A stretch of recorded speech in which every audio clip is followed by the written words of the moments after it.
നമുക്ക് അബുദാബിയിൽ വെച്ച് പറഞ്ഞിരുന്നു, നിങ്ങൾ കൂടുതൽ പ്രതീക്ഷയായിട്ടൊന്നും സിനിമ കാണാൻ വരരുത്, നിങ്ങൾ ഒന്നും പ്രതീക്ഷിക്കാതെ വന്നാൽ നിങ്ങൾക്ക് സിനിമ ഇഷ്ടപ്പെടുമെന്നാണ് മമ്മൂക്ക പറഞ്ഞത്.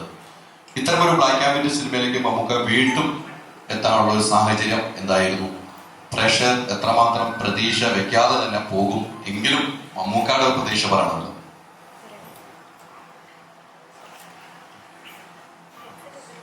ഒന്നും പ്രതീക്ഷിക്കാതെ എന്ന് ഞാൻ പറഞ്ഞിട്ടില്ല. അതായത് നിങ്ങൾ ഒരു കാര്യങ്ങൾ തീരുമാനിച്ചു വരുന്നത് കഥ എങ്ങനെയായിരിക്കും, നിങ്ങളൊരു കഥ ഉണ്ടാക്കി വരുന്നതെന്ന് ഞാൻ പറഞ്ഞു. സിനിമയ്ക്കൊരു കഥയുണ്ട്, അത് നിങ്ങൾ സിനിമ കണ്ടറിയുന്നതാണ് എൻ്റെ ഭംഗി എന്ന് ഞാൻ പറഞ്ഞു. ഞാൻ നിങ്ങൾ അങ്ങനെയല്ല വിചാരിച്ച് എങ്ങനെയല്ല വിചാരിച്ച് എന്ന് പറയരുതെന്ന് മാത്രമേ പറഞ്ഞുള്ളൂ. എന്നെ ആവശ്യമില്ലാതെ കുറ്റപ്പെടുത്തരുത്, ഒരിക്കലുമില്ല. അതൊരു ഒരു എന്താ പറയുക, ശൂന്യമായ മനസ്സുകൊണ്ട് പറയുന്നത് സിനിമയ്ക്ക് നമ്മളൊരു നമ്മൾ ഈ ട്രെയിലർ കാണുമ്പോഴും പോസ്റ്റർ കാണുമ്പോഴും ഒക്കെ നമ്മുടെ മനസ്സിലേക്ക് ഈ പറയുന്ന പോലെ ചില ആൾക്കാർ ഡീകോഡ് ചെയ്തിട്ട് അങ്ങനെ ആയിരിക്കും ഇങ്ങനെ ആയിരിക്കും എന്നൊക്കെ പറയും. അതൊന്നും ആയിരിക്കണമെന്നില്ല, ചിലപ്പോൾ ആവാം, ഇല്ലെന്ന് ഞാൻ പറയുന്നില്ല. പക്ഷെ അതുകൊണ്ടൊരു സിനിമ കാണുമ്പോൾ നമുക്ക് അതിനോട് ത്രില്ല് നഷ്ടപ്പെട്ടു പോകരുത്. അതുകൊണ്ടാണ് ഞാൻ പറഞ്ഞത്, നിങ്ങൾക്ക് വേണ്ടി ഞാൻ പറഞ്ഞതാണ്.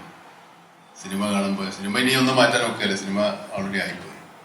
അപ്പോൾ അങ്ങനെ ആയിരിക്കാം ഇങ്ങനെ ആയിരുന്നെങ്കിൽ എന്നൊന്നും പറഞ്ഞിട്ട് കാര്യമില്ല. അതൊക്കെ നമുക്ക് അങ്ങനെ ഒരു ആഗ്രഹം തോന്നുന്നു മാത്രമേ ഉള്ളൂ. അതുകൊണ്ട് സിനിമ കാണാൻ വരുമ്പോൾ ഒരു തീരുമാനങ്ങളൊന്നും എടുക്കാതെ വരും. ഇനിയിപ്പോൾ ഒരു മലയാളത്തിൽ വാക്ക് എങ്ങനെ ടിഡിക്ക് വെല്ലുപിടിയുണ്ട് ഇല്ല, നമ്മൾ സിനിമ കാണാൻ വരുമ്പോഴേ ഒരു മുൻവിധിയോടുകൂടി വരും.